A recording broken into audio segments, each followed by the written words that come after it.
Olá, o tema da nossa apresentação é a dependência da nicotina e a síndrome da abstinência da nicotina. Essas são as duas principais razões pelas quais as pessoas têm dificuldade de abandonar o hábito de fumar. Frequentemente, os meus pacientes falam que eles fumam por prazer. Então, eu os questiono se uma coisa que é um prazer é feita de forma tão disciplinada, compulsória e diária como é o cigarro. Eu pergunto, você tem algum dia que você levanta e fala, hoje eu não vou fumar? Habitualmente a resposta é não. Mas ele tem um entendimento, como a gente vai explicar nessa aula, que ele fuma por prazer, apesar de nunca ficar um dia sem fumar. Eu coloquei essa foto aqui justamente para ilustrar o glamour que a gente associa à questão do cigarro, quando na verdade é simplesmente uma forma de administração de uma droga que é a nicotina, que é a forma inalada. Então o pulmão é um excelente órgão absorvedor de uma droga e ele entrega a nicotina para o nosso corpo, inclusive para o nosso cérebro, onde é o ponto principal onde se desenvolve os efeitos, onde ocorrem os efeitos do cigarro e onde se desenvolvem os mecanismos de dependência e de abstinência. A gente pensa no tabagismo como dependência igual a outras drogas, porque os mecanismos são os mesmos e o comportamento do fumante em relação ao cigarro é parecido com o que se observa na dependência para jogo e na dependência para outras drogas. Então, aqui, algumas características da dependência da nicotina, elas são parecidas. Por exemplo, quem consome alguma droga ou joga de forma compulsiva, considera que faz isso além do que ele pretendia fazer. Segundo, existe uma tentativa, um desejo persistente de interromper e não consegue se livrar do hábito. Gasta tempo para obter a substância, principalmente no caso de jogo ou drogas ilícitas, ou a gente pode considerar, se houvesse um desabastecimento de cigarro, certamente o fumante enfrentaria filas para comprar cigarro, mesmo que isso comprometesse o seu horário de trabalho ou alguma outra atividade. Existe um prejuízo de atividades sociais, porque num jantar dentro de um ambiente fechado, como um restaurante, uma pessoa se levanta, deixa o convívio das pessoas e sai para fumar fora daquele ambiente. Esse é um bom exemplo. Existe continuidade do uso, apesar de saber dos efeitos nocivos. Hoje todo mundo sabe os efeitos nocivos do cigarro e mesmo assim ele mantém o consumo. O desenvolvimento de tolerância que ocorre com outras drogas, que seria com o passar do tempo, o organismo fica menos sensível àquela droga, então precisa consumir uma quantidade maior para obter o mesmo efeito. E, por fim, a síndrome da abstinência, que seriam sintomas que surgem em decorrência da falta do consumo. Então, além do sofrimento pelo não consumo da droga, existe o surgimento de sintomas como dificuldade de concentração, alteração do apetite, alteração do sono, alteração do humor, que são decorrentes da falta da ação da droga. Então, além de ter que lidar com a falta da substância que é sentida como prazerosa, existe o surgimento desses sintomas. Então, tudo isso leva aos mecanismos de dependência da nicotina. Então, aqui, nos 5 primeiros listados, são aqueles que classificam a nicotina e colocam ela na mesma posição de outras drogas ou um hábito viciante como o jogo. E nesses dois aqui, a tolerância e a abstinência, que faz com que se consuma cada vez mais e você tenha como se fosse uma doença, outra que surge com essa constelação de sintomas quando para de fumar. Como é que esse mecanismo ocorre dentro do cérebro? Então, como eu já exemplifiquei, a nicotina é absorvida pelo pulmão e é entregue para o cérebro. No cérebro, existe uma região que é chamada de área tegmentar ventral.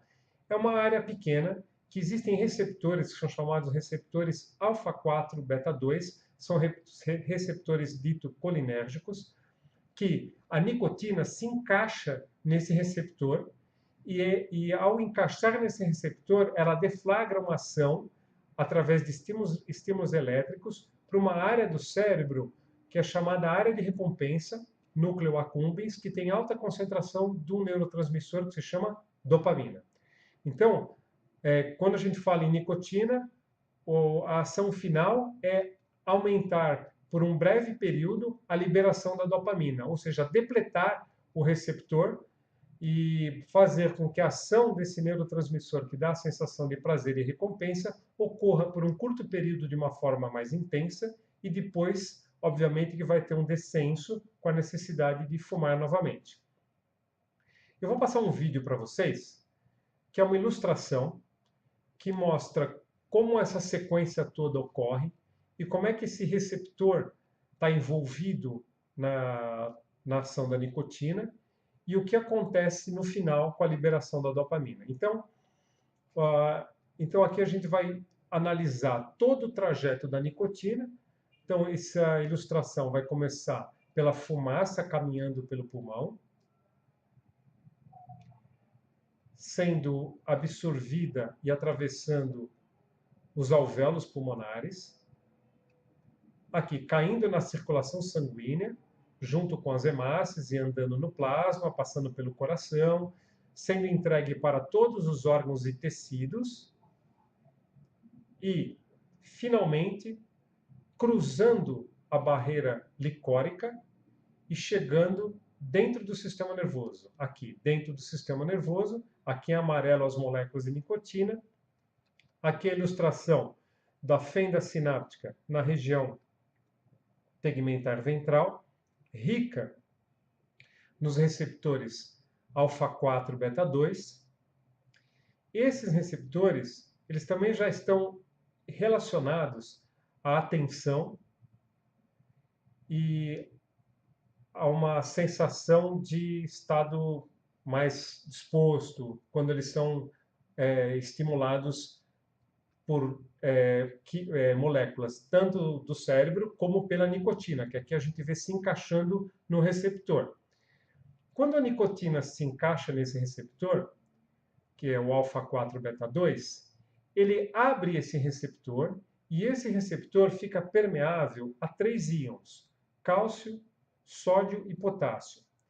Isso vai levar estímulos elétricos, fazer com que os axônios levem estímulos elétricos, como aqui a gente vê na ilustração, para uma outra área do cérebro. Essa aqui é a área de recompensa, e aqui ilustrando a liberação da dopamina. A dopamina vai levar a um estado transitório de excitação, sensação de recompensa, sensação de bem-estar. Só que isso é breve, dura alguns minutos, e depois os níveis voltam ao normal e, por fim, ainda mais baixos do que o normal, porque houve uma depressão do receptor. Com o passar do tempo, como eu já expliquei sobre a tolerância, a região tegmentar vai aumentando o número de receptores e aí vai se desenvolvendo a tolerância. Você vai precisar de mais droga para preencher esses receptores aqui e, com isso, consumir mais cigarro ainda. Então, essa seria uma forma ilustrativa de mostrar que os derivados do cigarro, né, que é uma epidemia, é uma pandemia mundial, essa doença que é a dependência da nicotina, ela vai fazer com que uma pessoa na idade juvenil comece a fumar e só consiga parar por volta dos 60, 65 anos, quando ele adquire alguma doença relacionada ao cigarro. Antes de falar da síndrome de abstinência, ainda comentando sobre a dependência, uma coisa que eu alerto aos meus pacientes é por que o maço de cigarros tem 20 cigarros. Habitualmente, uma pessoa tem ação de 40 minutos, ação da nicotina no cérebro, como demonstrado nesse filme, quando ela fuma. Se ela fica acordada 16 horas, então o maço vai contemplar 20 cigarros para preencher exatamente o período que ela fica acordada, como se fosse uma caixa de remédios que tem lá 20 aplicações daquela droga para que ela fique abastecida ao longo de todo o dia. Algumas pessoas têm uma ação menor da nicotina ou já desenvolveram intolerância e têm que fumar mais. Outras metabolizam mais lentamente e têm uma ação maior da nicotina e fumam menos. Mas vocês podem perceber que toda pessoa estabelece um ritmo de cigarro, um ritmo de consumo e depois segue durante toda a vida fumando aquela cota, que é a cota que se ajusta à sua fisiologia. Então, isso tudo que a gente está falando está bem longe do conceito de prazer. Vocês concordam? Vamos falar da síndrome de abstinência. que é um outro problema que dificulta parar de fumar. Então, a síndrome de abstinência relacionada à nicotina, ela tem uma duração média de 30 dias.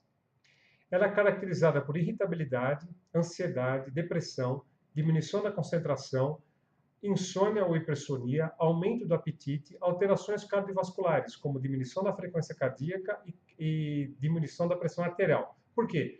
Porque o cigarro libera, a nicotina tem uma ação parecida com a adrenalina, então quando você diminui esse estímulo, existe um benefício, digamos, de não ser estimulado, e cai um pouco a frequência, a pessoa pode ficar um pouco hipotensa.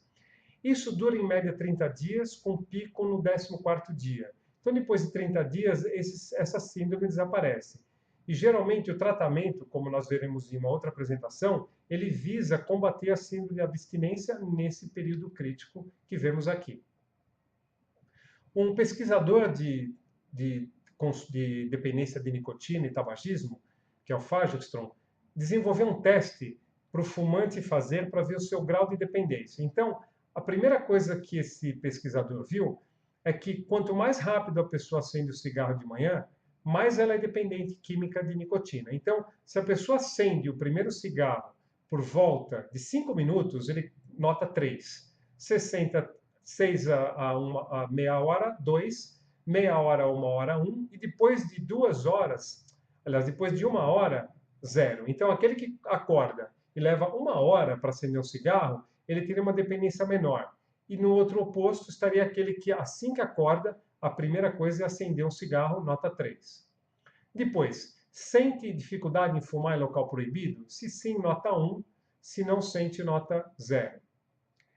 Qual o cigarro que considera indispensável? O primeiro da manhã. Isso expressa maior dependência de nicotina. Por quê? Porque passou a noite sem fumar e aí, quando acorda, está com muita necessidade de abastecer o cérebro de nicotina. E aqui, quantos cigarros? Obviamente que isso também conta a cota diária de cigarros. Menos de 10 cigarros por dia, 0. 11 a 20, nota 1. 21 a 30, nota 2. Maior que 31, nota 3. Então, por fim, ainda, se a pessoa fuma mais no período da manhã, ela ganha nota 1, porque demonstra que, como ela ficou a noite sem consumir, ela precisa se reabastecer, né? Se a pessoa fuma mesmo quando fica doente, então está resfriado, está gripado, mantenha o mesmo consumo de cigarros, também, se isso ocorre, nota 1, demonstra maior dependência.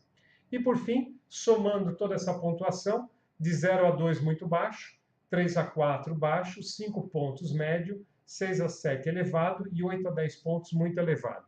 Então, esse é um teste útil para que a pessoa entenda e se diagnostique em relação ao seu grau de dependência da nicotina. E é uma forma também, né, da gente estar introduzindo nessa apresentação a questão que você não fuma, ou as pessoas não fumam por prazer, porque é uma opção dela. Elas fumam porque ficaram dependentes de nicotina, cada um consome uma cota baseada na sua fisiologia. A maioria não tem liberdade de ficar vários dias sem fumar, às vezes consegue 1, 2 dias depois volta pela síndrome de abstinência, e para piorar, com o tempo você desenvolve tolerância e fuma mais para ter o mesmo efeito. Então, aqui eu finalizo minha apresentação, espero ter esclarecido esses pontos. Convido vocês a ver na nossa página, no nosso site, mais sobre esse assunto, e agradeço a atenção de vocês. Um abraço.